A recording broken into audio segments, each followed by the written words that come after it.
وہ گمراہ ہوئے انکار کی وجہ سے.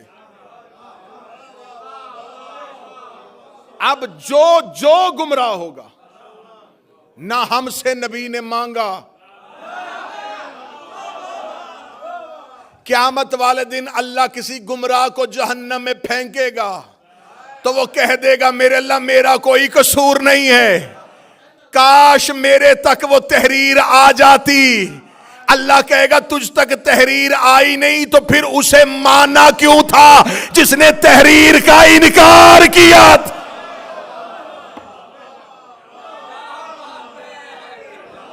امت گمراہ.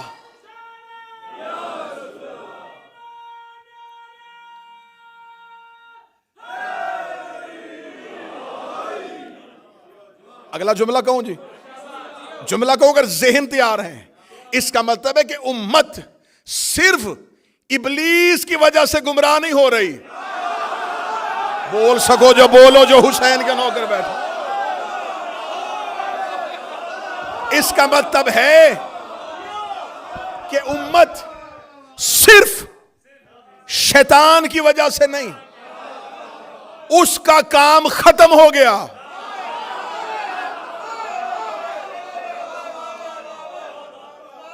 رسول کہہ رہا ہے لن تضلوا بعدہ، نہ گمراہ ہو جانا میرے بعد.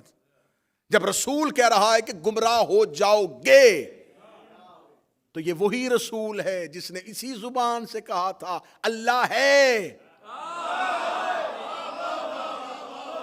اسی رسول نے کہا تھا فرشتہ ہے، اسی نے کہا تھا جنت ہے، اسی نے کہا تھا جہنم ہے. پورا اسلام اس نبی کی زبان کی وجہ سے. اور وہ کہہ رہا ہے ہو جاؤ گے. تو اس کا مطلب ہے کہ اب جو بھی گمراہ ہوگا وہ صرف شیطان کی وجہ سے گمراہ نہیں ہو رہا. لکھوا لیتے جب رسول کہہ رہے تھے تو آؤ میں نے پہلے کہا تھا ایک شخص بچانے کے لیے تم نے دفاعی پوزیشن لی، ہم اس دفاعی پوزیشن میں سامنے آئے ہیں. اگر یہ امتحان مقصود تھا حجرے سے کیوں نکالا؟ اچھا دوسری دلیل کیا دی؟ دوسری دلیل یہ کہ انہوں نے دور اندیشی سے یہ فیصلہ کر دیا تھا کہ رسول کہیں کچھ ایسا نہ لکھ دیں جو بعد میں مسلمانوں سے ہو نہ سکے اور وہ گناہگار ہو جائیں. اچھا یہ بات نبی کے ذہن میں نہیں آئی.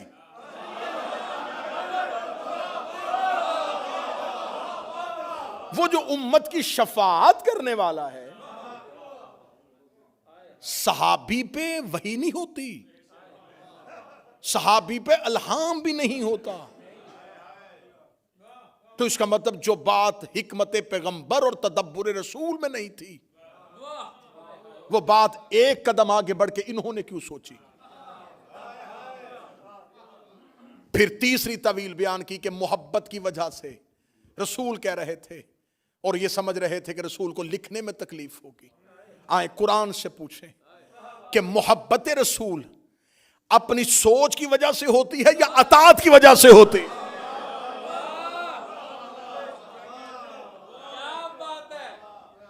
میں اٹھوں اور میں صبح فجر کی نماز پڑھوں، 2 رکعت پڑھوں اور مجھے لطف آئے، میں دوسری رکعت میں بجائے تشہد کے بیٹھنے کے میں اٹھ کے کھڑا ہو جاؤں. میں عشق میں تیسری بھی پڑھوں اور پڑھوں بھی سورہ یاسین اور قرات بھی بڑی خوبصورت کروں اور روؤں بھی آنسوؤں کے ساتھ. اور میں قبلہ ارشد ترابی صاحب سے پوچھوں قبلہ آج صبح نماز میں اتنا لطف آیا کہ میں نے 2 رکعت پہ رکا ہی نہیں، میں نے تیسری بھی پڑھ دی. یہ فوراً کہیں گے دوبارہ نماز ادا کر کیونکہ تیری نماز باطل ہو گئی. میں نے کہا تیسری رکعت میں یاسین پڑھی تھی، رکوع میں رویا بھی پڑا تھا. انہوں نے کہا 2 پڑھی تھی تو اطاعت تھی، تیسری پڑھی تو بغاوت ہو گئی.